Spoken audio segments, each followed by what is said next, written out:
all the best movements have come out of poverty, have come out of a struggle, have come out of people being hungry and thirsty for something. I actually truly believed that this is an art movement.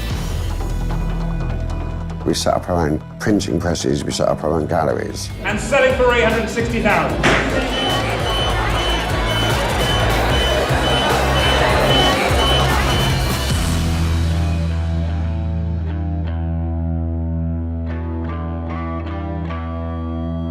Ladies and gentlemen, welcome back to my podcast, Stephen Sully Study. I'm here at Woodbury House. I've got a fantastic guest in front of me, Ben Eine.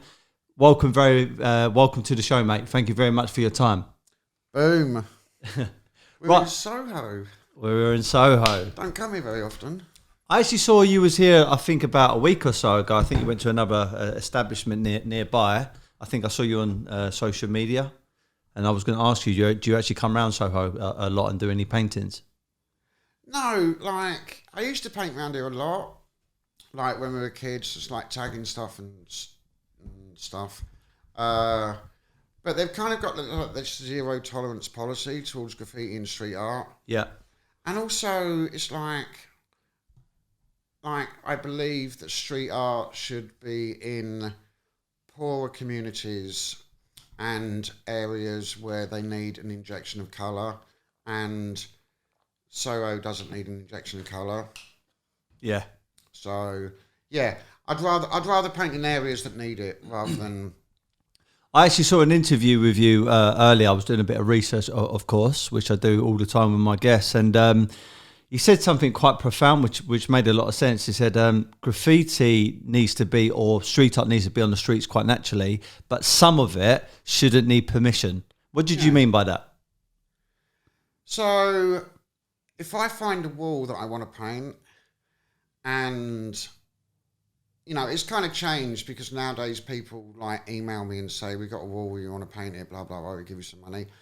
But like, if I find a wall that I want to paint, I work out how easy it is to paint that wall. Yeah. So the easy route would be find out who owns it, approach them, send them a thing of the stuff that I do, and ask them if they'll give me permission to paint the wall. Right. And sometimes you can't find out who owns the wall because it's like blah, blah nonsense. So then you work out that it's easier to paint it with a high-vis jacket on and some wet painter's tape and just do it broad as bars in the daytime without permission. Yeah. And, you know, graffiti and street art to some degree is about the art of getting over. Yeah. It's about the art of getting your name up or your message up in places that aren't always accommodating and allow you to do that. Yeah. And I think that's the difference between artists that get up and commercial artists that work for global street art or whatever, or advertising. You know, it's the art of getting over. And by hook or by crook, you'll work out a way where if you've got a wall and you want to paint it, you'll work out how to paint it. Whether that's get permission, get sponsorship, or just do it. Yeah. And hopefully don't get nicked. Slightly linked to that kind of mindset, before I got into art, I was in sales. I still really am in sales, because I think if you're promoting art and you're doing events and you're doing shows and you've got a system or any kind of product, you are in sales effectively. Dude, I'm in sales. Exactly. And when I got into sales, and there was like mentors, coaches, and also like bosses and managers, the whole philosophy was do whatever it takes. Now, what they meant by that is to become a good salesperson, you've got to have the mentality of being a successful person. Yeah. So going back to what you were just saying, getting a wall, doing your art, your graffiti, your text, it was almost that same mindset. Do whatever it takes, whether it was down a route of getting permission, maybe not getting permission, getting sponsored, getting endorsed, whatever. Is that kind of the mindset you've carried through your life? Yeah, completely. It's like, you know, like I started in this game through doing graffiti. And graffiti is write your name in as many places as you possibly can, in the hottest places. I'm just going to move that slightly forward. Yeah, in the most dangerous places, in the places that no one else can do it. and write it over and over and over again. And that's the graffiti mentality. And then when I kind of stopped graffiti and I got into street art, I still adopted that attitude. It was like, I want my artwork, my images, my letters in as many places I could possibly get them. Yeah. All over.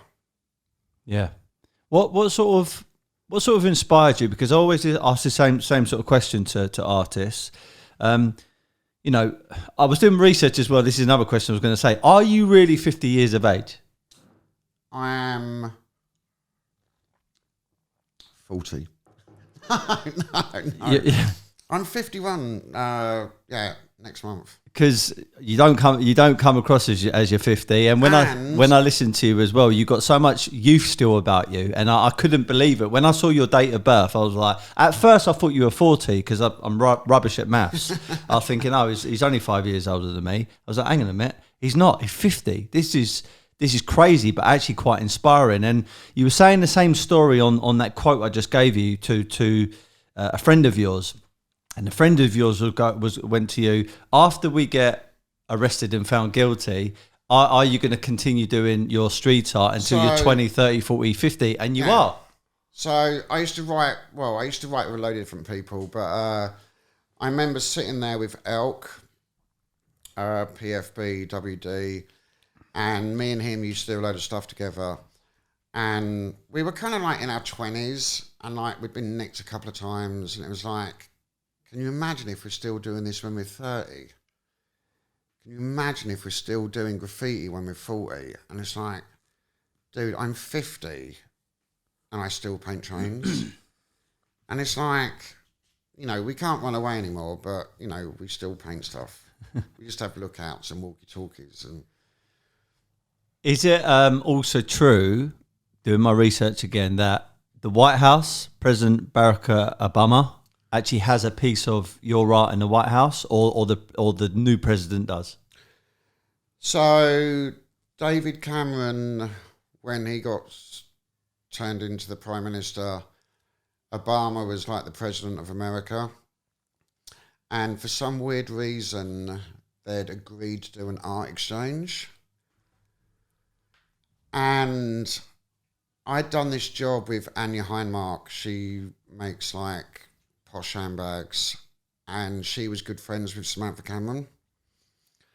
And then I did this project in Middlesex Street, like Petticoat Lane, where I painted all the letters of the alphabet over shop shutters, but I did them in like alphabetical order. It was a nightmare. It took 2 years to organise, blah, blah.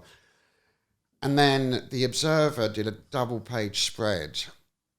So I imagine David Cameron lying in bed at 10 Downing Street with Samantha and going, oh, we're going to do an art exchange. Oh, look at this. This is quite interesting. And then Samantha goes, oh, yes, he's worked with Anya Heinmark.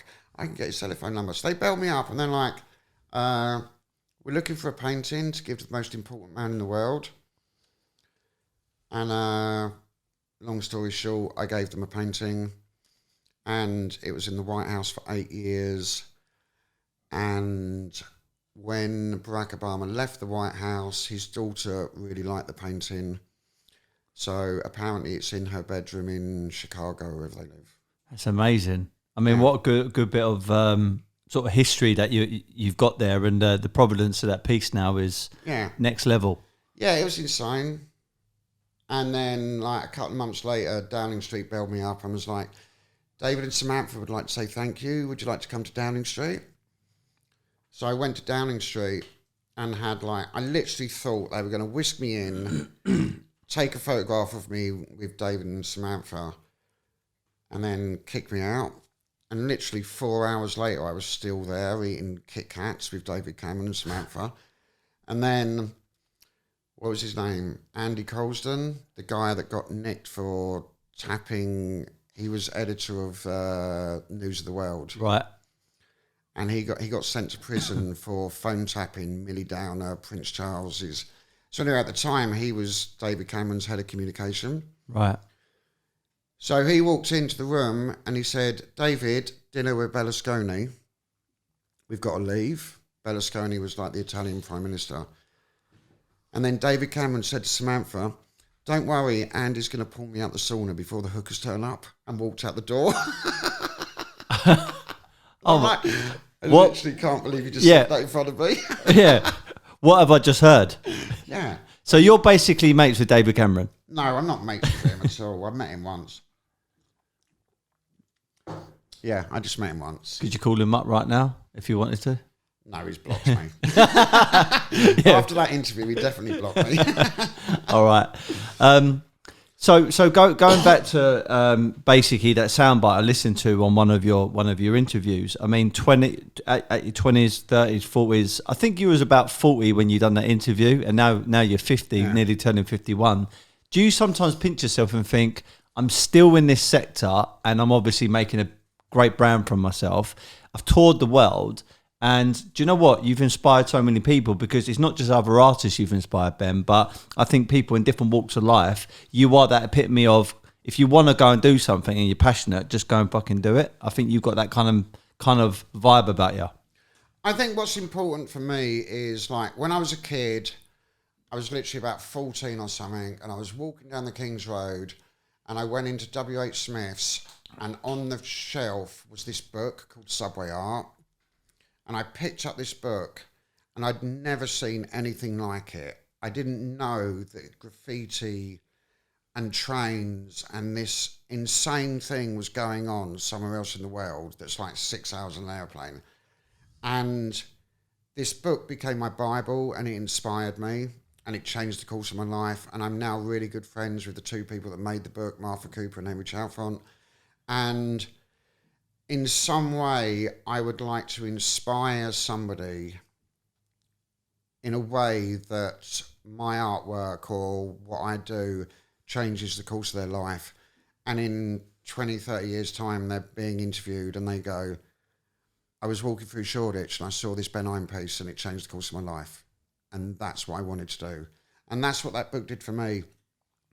And yeah, if I could do that to some little kid who then turns into an artist, then I've done my job. Yeah. I definitely believe you've done that. A little bit of synergy between myself and you. This is part of the reason why I do podcasts. So when I was in school, I had rubbish grades. I couldn't really concentrate. It wasn't really for me. I never slacked off, though. That's one thing I can always say. I never bunked off of school. I never bunked off school either. Whereas my brother did a couple of times. But I was just like you, Ben. I'm 35 years of age, and this was before social media, and this is really before people were using the internet a lot. And now looking back, I thought to myself, if people listen to podcasts or YouTube interviews, they could have got a bit of inspiration, direction, and maybe a bit of motivation. So now I like to interview people which are not just cross-pollinating into the art market, but boxers. Obviously, I do boxing, footballers, athletes, entrepreneurs, go-getters. Anyone's got a bit of a story which is going to motivate people. This is why I do it, and I feel that like, so many of these people, they've come you've got from that nothing. story. Yeah, they've come from nothing. Like, I left school at 15. Like, my old man was a cab driver. My mum was a mum. Like, I ain't got no silver spoon. You know, I worked hard. I had a passion. I had a belief and motivation. And if you have those things, you ain't going to get paid immediately. Like, never think that. But at some point, if you stick to what you know is right, even if everyone's telling you what you're doing is wrong, even if you're getting arrested, even if they're just sending you to prison, if you believe in what you do and you have a passion, it will pan out in the end. And you're testament to that. Yeah, I am. Like, you know, I'm not poor. I have a good life. I do interesting things. I work with like loads of charities. I reinvest my time and my skills in trying to help people and trying, like, when I was a kid, I had no idea there was a man that stood behind the camera and filmed a television show.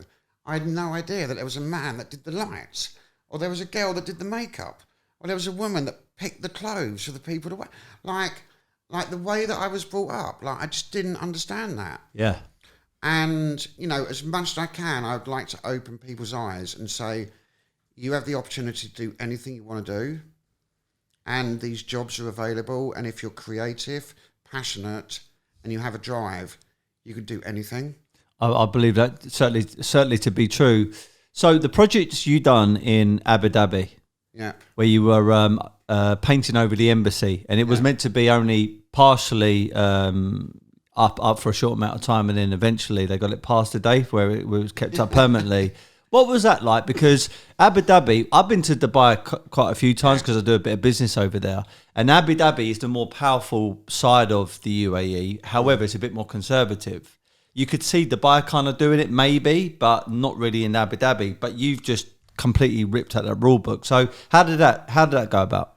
Come about? I was doing a show in Dubai, and I can't remember the name of the gallery, but the family that own the gallery are good friends with Sheikh Naheem, who's Abu Dhabi, and because of the British helped the UAE, blah blah blah, so much back in the days, so somehow David Cameron, whatever, we got the opportunity to paint the outside wall of the British Embassy. And I was like, yeah. And like, we had all these girls turn up from calligraphy. So also in the UAE, calligraphy is like an crazy, insane art form where they study it. It's a bit like, Japanese calligraphy. So we had all these girls come down, and they helped us do the paint. And then Sheikh Naheem came down, and it was just, it was insane. I bet it was. And I love, we were staying in this hotel around the corner, and sunrise, you just hear the call to prayer, and I'm like, this is amazing. One of the most beautiful things about my job is I get to travel the world, and I see, and I try really hard not to judge, and I try really hard to just experience different cultures. And you read stuff in the newspaper and it's like, it's nonsense. But you actually go there, you meet people, you talk to people, and I'm really big on doing that.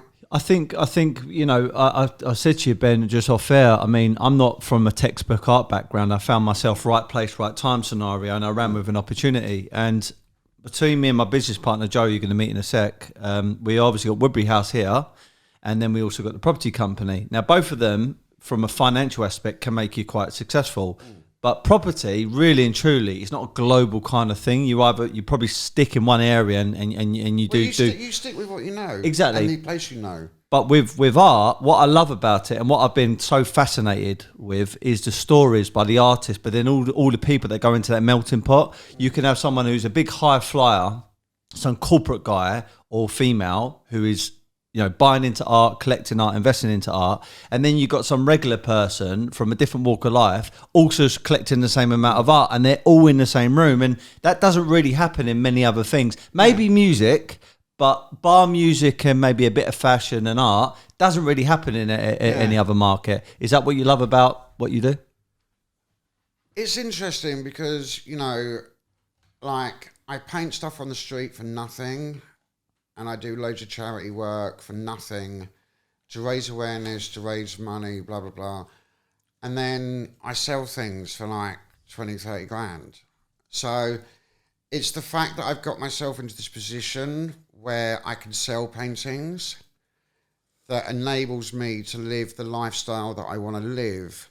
And the lifestyle that I want to live isn't driving around in a BMW. It's getting the bus and pedal bike and having the free time to do interesting projects. Yeah, staying true to your cause and to your roots. Yeah, I just feel that I'm in a position where I could either make a load of money and drink champagne and sniff cocaine on a beach somewhere, or I can actually do something positive, and I'd rather do something positive because I passionately believe that the people that are in charge of us, the government, are doing a really, really shit job at looking after social care, looking after people that need help, and they're just ignoring everybody. And I'd like to, in my small way, do something for the better.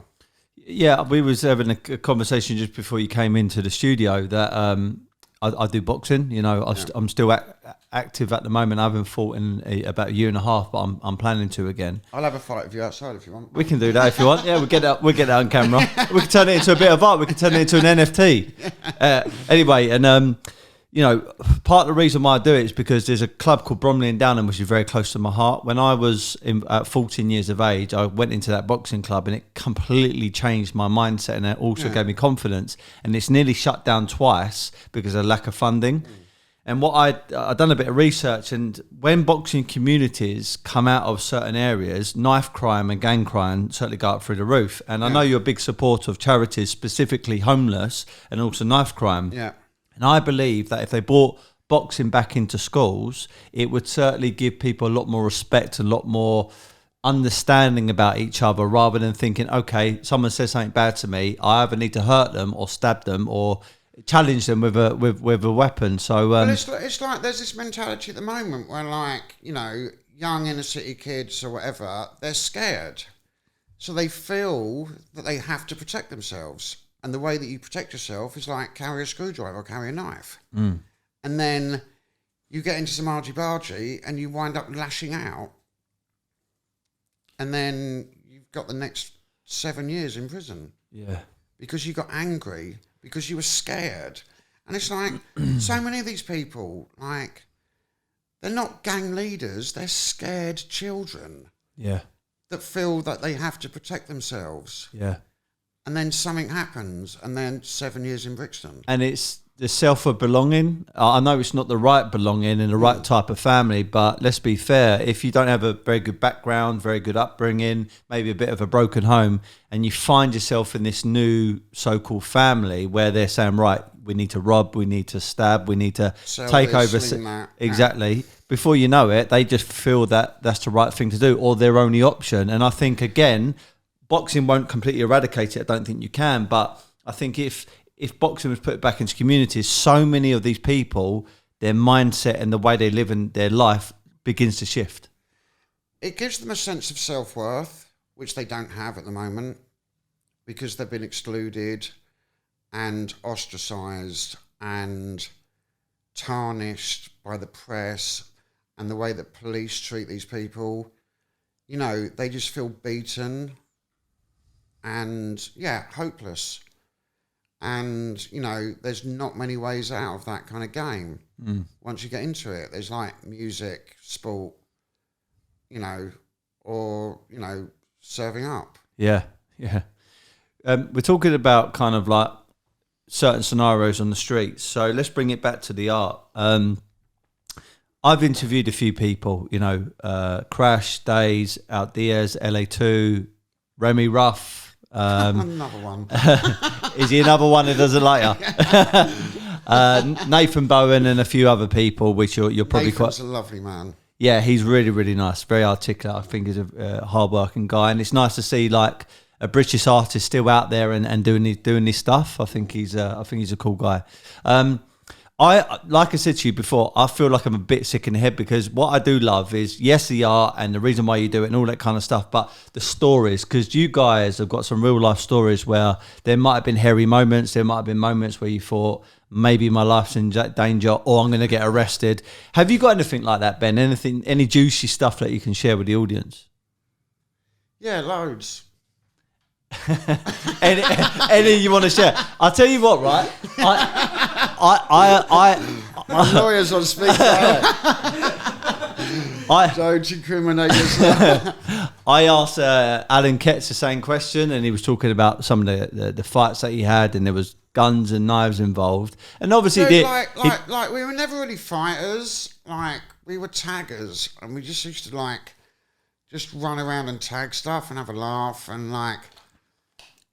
We used to go like when we were kids, we used to go nightclubs like the Mud Club or Raw or City of Angels, and then you just hook up with a load of people and they'd be like, yeah, we're going to party in Alexandra Palace. And you're like, I don't want to go to Alexandra Palace. However, I got a skateboard and a rucksack full of spray paint, and I will gladly walk from Alexandra Palace back to Lewisham just so I can tag all the way home. Okay. So we used to do nonsense like that. Yeah. I mean, there must have been, so even if you weren't involved with certain things, there might have been certain scenarios that some of the artists have told me before that they'll be doing something and then suddenly a fight will break out, or one of their pals got hit by a train because they were dubbing up the side of the wall. Anything like that? A friend of mine had his arm ripped off. Really? Completely? Yeah, from the shoulder. And you saw it? No, I wasn't there. Oh, right. And did he survive? Yeah. He learned to paint with his left hand. You just have to help him over the fences because it's not so good at every climbing. cloud? Yeah, he would be ambidextrous if he had two arms. Yeah, there's been accidents and electrocutions and, people going to prison and it's like, really? Like, seriously, at the end of the day, right? And, like, I'd like to have this conversation. Like, so the other day I got this letter through my door and it was handwritten envelope and I thought it was a birthday card from my mum. The only reason I opened it, and it was a letter from British Transport Police. And they were like, we'd like to invite you for an interview.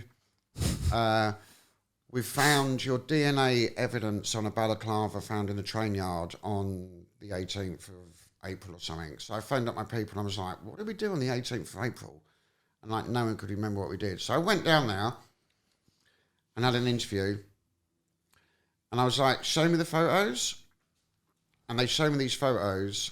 And I was like, that's not us. And it wasn't me. My balaclava just happened to be in the train yard with my DNA on it. And they showed me the invoice for cleaning off the graffiti. So it's basically like a window down whole car and then some filled in farts and some tags. And it was £239. I'm like, you've come round my house, two of you. You've then sent me a letter. And I'm now sitting in here with you for 2 hours. I was like, I will go to the cash machine and get the money out for you. I'll just pay for it. Like, why are we doing this? Like, it costs so little to clean it off nowadays. Yeah. Like, why are you like investigating these people? Why not do something a little bit more interesting where you pay us to paint the trains? We'll do advertising, blah, blah, blah. We'll be creative. We'll do workshops. We'll get kids. We'll take them from inner city, running around tagging stuff, paint trains for them. And it costs you 250 quid to clean it off. Like, run it for a month. Yeah. Everyone's happy. Yeah. Like, why are you, like, turning us into criminals when you could work with these creative, interesting young people and get them out of trouble and offer an opportunity for them to do something creative and to move forward and actually turn this into a job rather than turn it into a crime? I went to a secondary school called Langley Park School for Boys, if I remember that right. And it was at Eden Park. And there used to be two guys that used to go to my school. You might even know them, I'm thinking. One was called Kia, tag name, and one was called Swag. Right. And they actually got endorsed by the local community to actually do some artwork on the whole entire train station. Yeah. And I've got to tell you, it was mind-blowing. Even old grannies who were walking by who used to say, it's graffiti everywhere, they were admiring it because it was done properly without the risk of them getting fined or arrested. Yeah. There's opportunities, and, like, if people stop, like, criminalising what we do and graffiti and realise that all we're doing is changing the colour of something, and if you don't like it, you know what you do? Paint over it. Paint over it. Yeah, I heard that when you said that. No one cares. Yeah. That's it. Like, it's not that offensive. Yeah. So I gave you a bit of a small story how I got into the art market. I was approached by a big art dealer and we started with the Hambleton sector.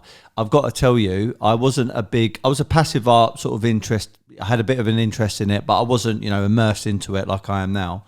And when I heard Hambleton's story, the Shadow Man documentary, the trailer which I watched, which is on Amazon Prime, I've got to tell you, I thought it was the most legendary story I've ever heard. And then ended up buying a piece. My dad bought a piece with me and it was fantastic. And bearing in mind, my dad's an old school geezer. He, he doesn't he was a double glazer, never into art. And the moment he saw it, was like, oh, these are blinding, aren't they? Yeah. And then we ended up buying one. And anyway, on my journey, I started realising, well, Hamilton was affiliated with Jean-Michel Basquiat and Keith Haring. Jean-Michel Basquiat used to tag Samo with another guy called Out Diaz. Yeah. So I connected to Out Diaz and interviewed him. Keith Haring used to work alongside Ortiz, LA2. Keith Haring. Have you? Yes. Original? Yeah. Amazing. I'll tell you the story. Go on. So, a friend of mine, Drax, did a party in 1989 in Vauxhall. And a friend of mine, Barnsley, who weirdly, we FaceTimed him, he's mad. He was mates with Keith Haring.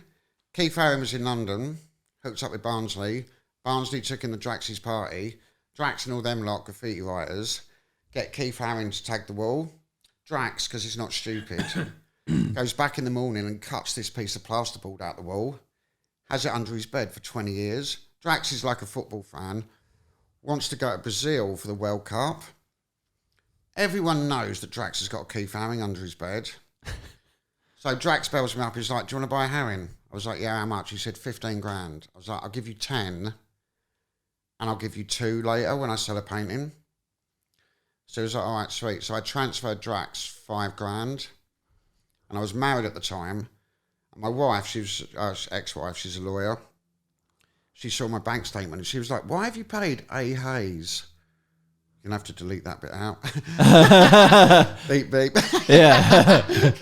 Why have you paid Mork So-and-so. Mindy? So-and-so. Yeah. Why have you paid Mork and Mindy £5,000? And I showed her a picture of what I'd bought. And she's like, you've paid £5,000 for fucking doodle. And I was like, no. Actually, £12,000 for fucking doodle. Anyway, as soon as I bought it, someone offered me like 30 for it. And you sold it? No. Oh, yeah. How much do you think it's worth today? £1 million. I've got no idea. Probably I wouldn't 1 million. sell it. Yeah, I wouldn't sell it. Well, anyway, I mean, that's an incredible story. As I was getting to, so I realised there's another guy called LA2. So I interviewed him, and then Hamilton had a tenant called Days. So we done a show with him. He done a mural in Soho and one in East. And then we done a show in just round the corner from here. Dude, if you can get us walls, we'll be up for painting some stuff. Wicked. All right. And with our types, we represent a load of really, really amazing creative artists. Doing the sales pitch. No, we've literally got like 20 artists that we work with. Okay. Like quality. Yeah. Well, afterwards, let's definitely talk about a project together. Anyway, what I was trying to get to is I started finding out there's this big ecosystem around not just obviously Hambleton, but so many of these other artists. And then I watched a documentary called Banksy and the Rise of Outlaw Art, and I saw Alan Ketz on there, and I was like, this guy is very, very cool. I need to get him on the podcast because he's very articulate. And then you were on there a bunch of times. And I obviously knew your work because I'm good friends with Maximilian Coupeau, who owns a Gumball Rally. I was there last night. He's actually been in my podcast as well, and we're doing the rally next year, which I can't wait. And I've always known your work, but I hadn't really listened to you speak before. And I heard you on there. I was like, this guy knows his stuff. So this is what's led me to you. So the question I was going to get to, the reason why I've said all that stuff is from when you started to now, 2021, how have you seen the landscape of graffiti, street art and contemporary art changing and evolving? How have you witnessed that and how have you been a part of that? Like when we were doing graffiti, it was just graffiti. Like, everyone hated us and we tagged things and it wasn't artistic, it wasn't creative. You know, there were some graffiti writers that were doing, like, productions, you know, Mode, Trailblazers, Covent Garden, whatever. But the graffiti that we were doing was just kids writing their name in as many places as you could, in the most ugly way that you could. And then, you know, we got older and we matured and we wanted to do something a little bit more creative. And then I think graffiti reached a point where it couldn't go any further. And that's the time when street art was born. And street art took kind of graffiti to a way more commercial, viable, sellable, profitable option. Yeah. Basically. And, you know, I've seen like, this is my job. This is how I earn my money. Yeah. So I pay my mortgage and, pay off my Rolls Royce installments. It's turned into a job. So the opportunities and, advertisers, property developers, councils, they all want to work with these people because we inject some colour and some interest into boring grey walls. Yeah. And, people aren't scared of street art in the way that they were scared of graffiti back in the days. Like, you used to tag the road and, you'd be like, oh, if they can tag that wall, then that means they can break into my car and steal my radio. And if they can break into my car and steal my radio, that means they can rape my daughter. And it's like, no, we're literally just writing our name on a wall. Yeah. Like, the rest of the nonsense we're not interested in. We're just trying to get our names up and not get arrested.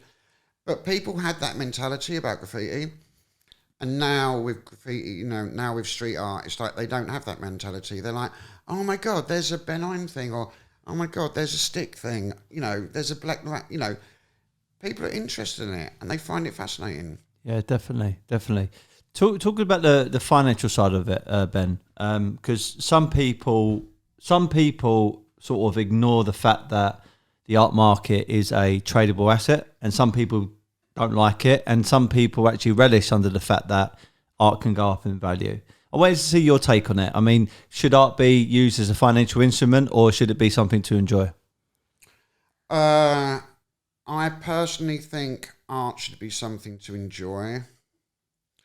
I've bought pieces that are worth a lot of money, and I wouldn't sell them. So I invest in art, or I buy art, or I trade art with friends of mine because I like the art and I want to have it hanging on my wall. Yeah. But obviously it's an unregulated stock market, so people are... Oh. No, it's the phone button. It's an unregulated stock market, so there's billions of pounds, dollars to be made in it. Yeah, by buying and selling art. Yeah, it's like the nature of the game. It's like it's not part of the game that I'm in, but it's the secondary benefit of it. Yeah. So you mentioned a few people there, yourself, Black the Rat, and also Stick. And I remember Stick's work, many years ago. Obviously, it used to be all over Shoreditch, and it still is now. And then I started seeing Christidge, Phillips, and Sotheby's doing auctions for him. And then suddenly pieces are going for like over 100 grand. Yeah. I'm like, where did that all come from? It was almost like out the blue, I felt. When you see people that and their works are going for that amount of money, how does it kind of make you feel? Happy for them. That's good. Yeah, good. Completely and utterly happy for them. Because they've worked hard. They've put the time in. And he's an amazing dude. And he does so much for the community, for projects. Like, he works really, really hard. So I'm unbelievably happy for him. Yeah, he reached out to me when I done the interview with LA2, because them guys have done a collaboration together, and I think he's got a lot of respect for him. And we were chatting a few times over it, and I found him such a nice guy, very, very genuine. Yeah, he's really genuine. And, he definitely hasn't had the most perfect background, and he's come through and he shines. Yeah. So, I'm just really proud of him. Yeah, powerful stuff. Yeah. I know I mentioned to you about Richard Hambleton, and I always like to ask the artists, what do they think about Hambleton? Because when I spoke to Black the Rat, he said that out of all the artists who are alive or even dead, he still thinks he's the best street artist that's ever lived. He's been dubbed by the New York Times as the godfather of street art. And ironically, Black the Rat, I think he was dubbed as the godfather of stencil art. That was what he was known as in Paris. So I just wanted to see your take on maybe people like Black, Richard Hambleton. Do you even know much about his works, and have you actually been familiar with his works before? So when I used to go to New York, there was this bar that we used to go into, and there was a Hambleton piece on the wall that was painted before it turned into this swanky nonsense bar, and it's now behind Perspex.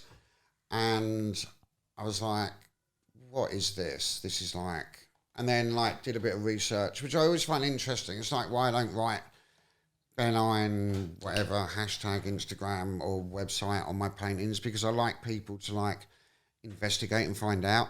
And I did some research and found out about Richard Hamilton. And I was like, dude, this gangster, like proper. And then with Black, it was like, you know, I remember going to Paris in like the early 80s and just like everything was covered in stencils. And they had this like real political kind of stencil game going on. And that's kind of where Black comes from. And it was like, yeah, he was one of the original stencil artists.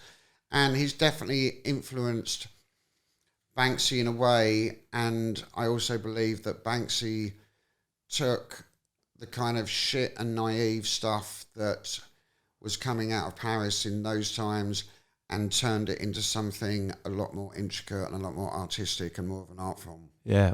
There's definitely an influence. There's like a lineage, isn't there? Like, you know, you can't deny the fact that that's influenced that and that's influenced that. But it's like you take your influence and you turn it into something that's you. And that's what Banksy did. Yeah, and I think you said, and it's been said on one of the documentaries for Banksy, that there are no rules in art. There should be no rules in art. There should be no rules in music. There should be no rules in fashion. You take whatever you need to take and make it your own, as you just said. But you can't sample James Brown. This is it. All right, listen. We've got to go. Yeah? We've got a thing to paint, haven't we? All right, cool. Yeah. Right, I want to ask you one more question then, Ben. All right. So I came up with a quote when I first got into sales, which is called "Be happy, never content." So I've got my own interpretation of it, but I want to ask you your interpretation of what does "Be happy, never content" mean to you? Clean your teeth and have more sex. I always thought the same, mate. All right, nice one. Thank you.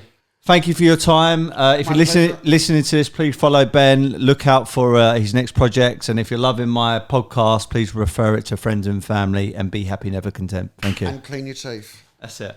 All right, cool. Amazing.